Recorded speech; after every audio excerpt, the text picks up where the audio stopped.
Francis മാർപ്പാപ്പയുടെ നിലപാടുകളും അദ്ദേഹത്തിൻ്റെ നിലവിലെ ആരോഗ്യസ്ഥിതിയുമൊക്കെ ഇന്ന് ആഗോളതലത്തിൽ ചർച്ച ചെയ്യപ്പെടുന്ന വിഷയങ്ങളാണ്.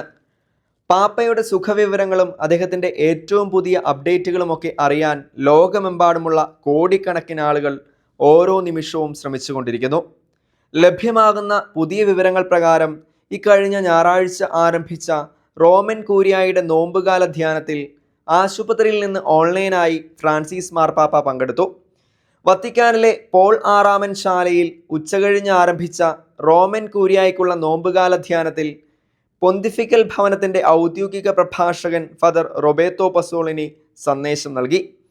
റോമൻ കൂരിയായിലെ എല്ലാ ഉദ്യോഗസ്ഥരെയും ജീവനക്കാരെയും ഉൾക്കൊള്ളിച്ചുള്ള ധ്യാനമാണ് നടക്കുന്നത്.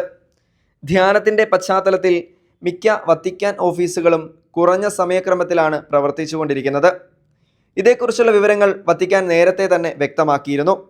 അതേസമയം പാപ്പയുടെ ആരോഗ്യസ്ഥിതിയിൽ പുരോഗതി ഉണ്ടെന്നും വത്തിക്കാൻ ഇതിനോടകം വ്യക്തമാക്കിയിട്ടുണ്ട്.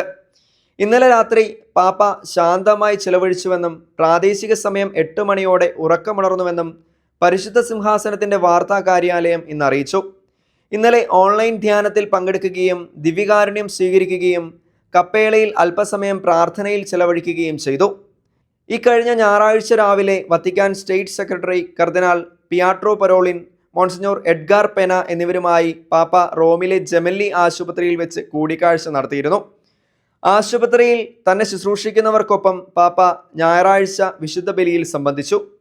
മുമ്പത്തെ പോലെ തന്നെ ശ്വസന സഹായവും ഫിസിയോതെറാപ്പിയും പാപ്പ ഇപ്പോഴും തുടരുന്നുണ്ട്.